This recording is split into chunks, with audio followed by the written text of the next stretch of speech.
didn't see you there. I'm Corey Robison, your host of 101 Objects Made in America.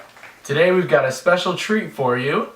We've got the makers of the first general-purpose computer in America, the ENIAC. Let's see who's in the time machine today. Our first guest, John Mockley.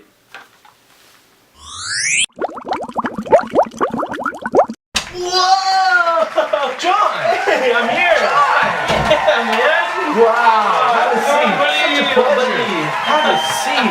Wow, we are so glad to have you. You guys have just so many people. Alright, such a pleasure. Let's get right into it, John. Please, okay? I wouldn't want anything more. What is ENIAC? You know, John, there's really only one place to put that question, and it really is the electrical, numerical integrator and calculator. It's a solid piece of technology. Me and my homeboy Eckert, you know, the World War II people, the soldiers, you know, they needed a computer for their artillery firing tables, and we delivered, you know? Wow. We sat down, you know, we just sat down, we started doing math equations. 2 hours later, we had it. Wow. Wow! John, you have to tell me, why is the ENIAC so important in our history? Corey, you have to listen to me. You have to sit down and listen to me. You're sitting down. Okay, ENIAC was revolutionary in being the first large-scale, general-purpose electronic digital computer ever built. And it led to the evolution towards modern computer technology by developing the stored program architecture that is the fundamental architecture for all computers in this time today. I mean, without ENIAC, you wouldn't have Google or even Microsoft. Alright! So, yeah, I mean... So, my next question for you, though, John, Yeah. is what role did women play in building the ENIAC? You dirty dog, Corey! There was two main women, and although women in general played such a large role in, you know, really making the ENIAC, you know, what it became, you know, the massive movement that it really became, but it was Jean Jennings and Betty Snyder, just mavericks in the programming field, just completely revolutionized, you know, my idea, and brought it to heights that I never thought it would reach. So just really a key role. So, why didn't they get any credit, John? Corey, I mean, you're putting me in a hard position here. I mean, you know, I tried my best. I love those women, you know, but it was just the times, you know, it was the times, okay? It was hard. It was hard for all of us, okay, John, Corey? Jeez. I tried my best. They deserve the best.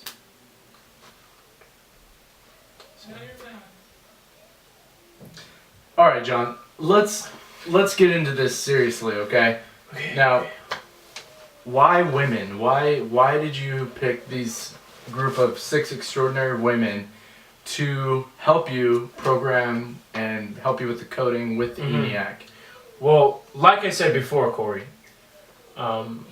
this entire computing system came about by World War II.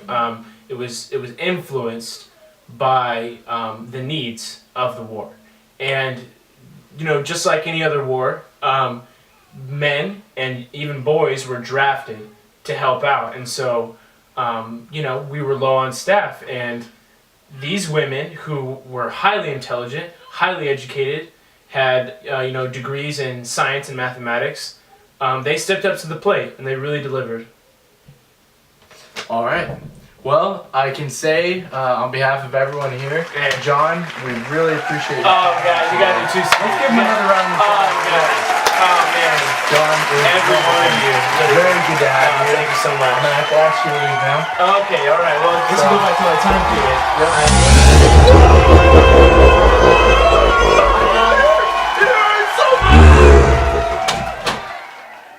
What's this? Our next guest comes as a surprise. Betty Snyder, one of the first programmers of the ENIAC. Let's welcome her now.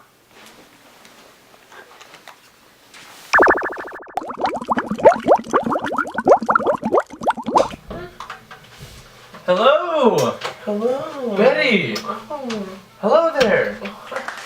It is so good to finally meet you, everyone. Oh, wow. Please, have a seat. Oh, wow. Have a seat. Thank you. Oh. There you go. Everyone, big round of applause. We are so honored to have you here, Betty. Thank you. Everyone, Thank you I'd so like much. to introduce Betty Snyder. Mm. And let's get right into it with Betty, shall Oh. we? Betty, what is significant about your work in history? Well, you know, I was a programmer for the ENIAC computer. Well, don't be shy, silly. Tell me more. Oh, Corey, you're such a fiend. Well, I knew that the ENIAC was a special machine, but while men were focusing on hardware, the women had time to really pinpoint the software. See, we were asked to give a demonstration. The men knew that the success of this demonstration was in mine and Jean's hands.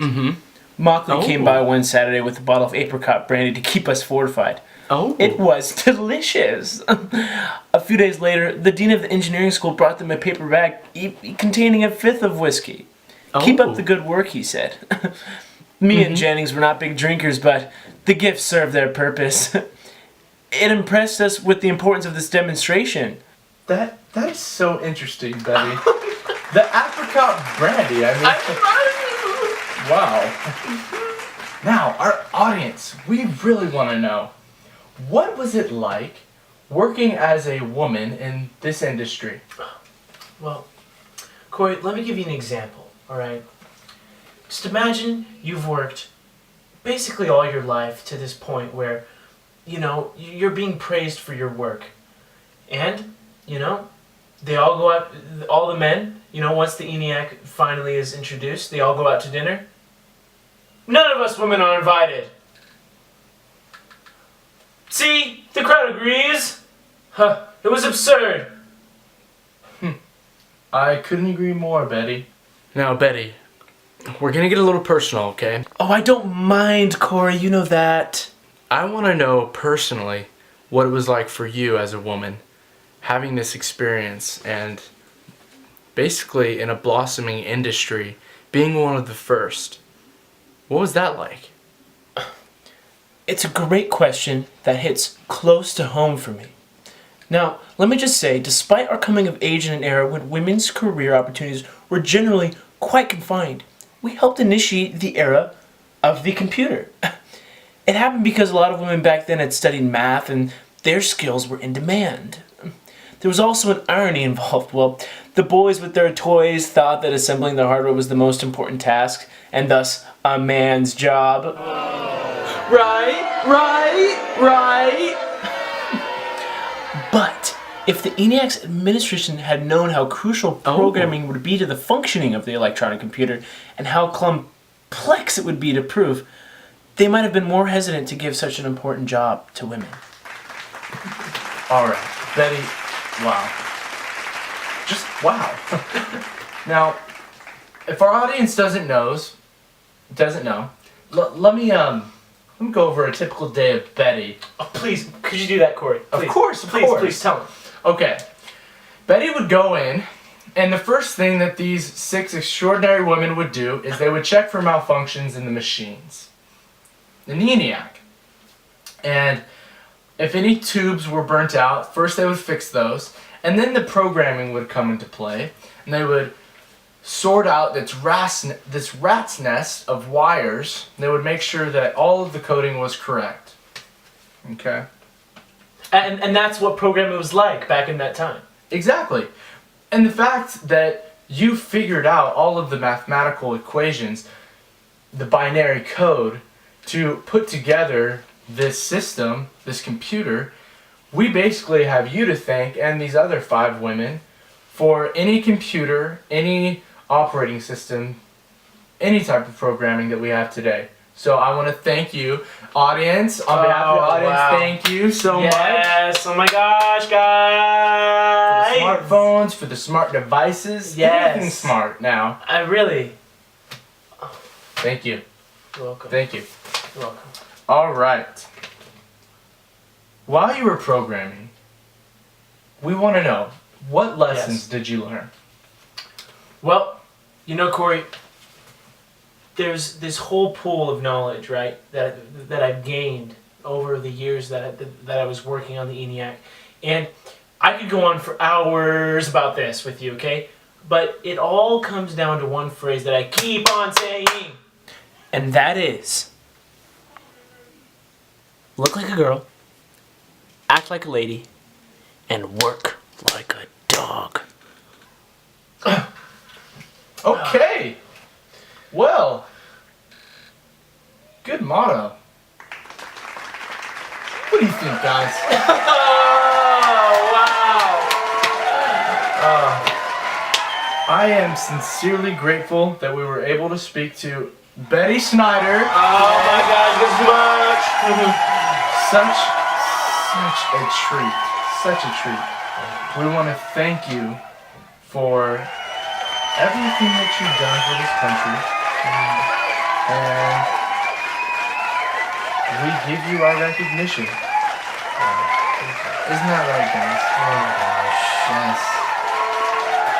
Well, that is all the time we have for you today, Betty. But, truly a treat. Alright, okay.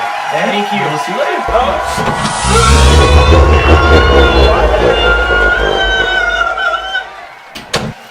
Alright, everyone.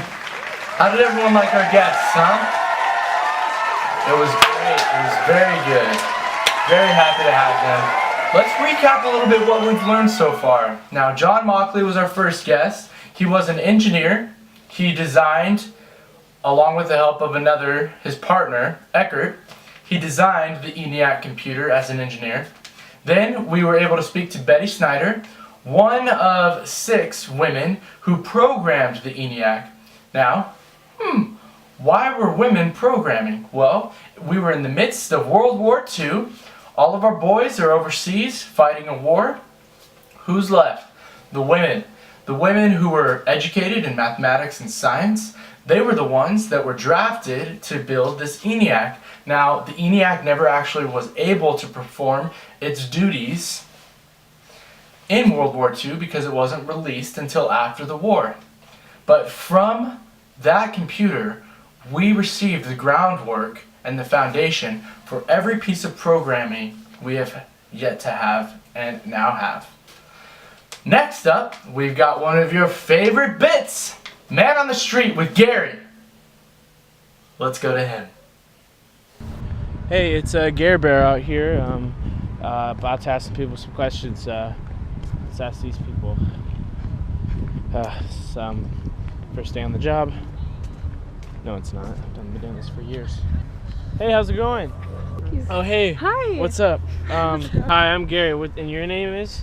I'm Whitney. Whitney? Allie. Oh, this is Allie. I'm Anna. Anna. Okay. Hey, ladies. Do you guys think women have a role to play in technology in today's world? Yes. Yes? How about these dudes? Hey, so, come in close. Your name? Jerry. What's up, Jerry? My name's Gary. Coincidence. Moving on. Do you think that women play a role in technology today? Yes. Yeah. Why is that? Why not? Yeah. Couldn't have said it better myself. Heard it here first. Gary on the street. Why is that? Why do you think so? Women are equal to men. Women are equal to men. What's your name? My name is Shakib. I'm, what'd you call me? When do you think programming was invented? I don't know. 2000. 2000? No. 1970s. All right. That's 2 for 0 here, sir. I mean, like, you didn't get it right. Oh, damn. Where are you from? I'm from Afghanistan, but I grew up in Russia. And you're here in California. Yep. Well, looks like we just met the most interesting man in the world. When do you think modern programming was utilized first in history? Modern programming. Do you mean like, as in like computer science stuff? Absolutely. That's a good question. Let's see. I think it started off way back in the days because it wasn't necessarily in computers, but more like on hand. Now True. it's just transferred to computers. Very true. It's actually been around since the 1840s, but one of the first computers that actually used programming was called the ENIAC, and that was invented in the 1940s. That's very interesting. Yeah. What do you think about women in programming? Would you think that men or women were mainly used as programmers back in the day? I would probably say men. Would you be surprised if I told you that modern programming was invented by a woman? That's awesome. Shock face. I was close. Do you think it was by men or women? I have no idea. I'm gonna say man. You're absolutely wrong! Do you think that women, knowing the information, do you think that women have a role in technology today? Oh, I think yeah, obviously. Like giving a birth, you know, it's like Absolutely. and man and woman has to participate. Giving you know. birth to a computer. There you go. A baby computer. You heard it here for Shakib. Women will literally birth baby computers. Thank you, sir. Did you know that technology jobs, men outnumber women 7-3? Shocking. Didn't know that. Yeah. Well, did you know? There's no one here. Programming was actually invented by a woman to begin with. Yeah. You did know that? Yeah, MIS 180. I was smart. All right. Well, looks like I don't need to do this anymore. Thanks, Bailey. You're welcome. Back to you, Core. Gary, what a riot, am I right? Well, that's all the time we have today. Interesting results, by the way, in that poll. Who'd have thunk? I want to thank you all for tuning in to 101 Objects Made in America. Special thanks to our sponsor, Professor Rankin. We appreciate all you do for us. Have a good one, everyone. Good night.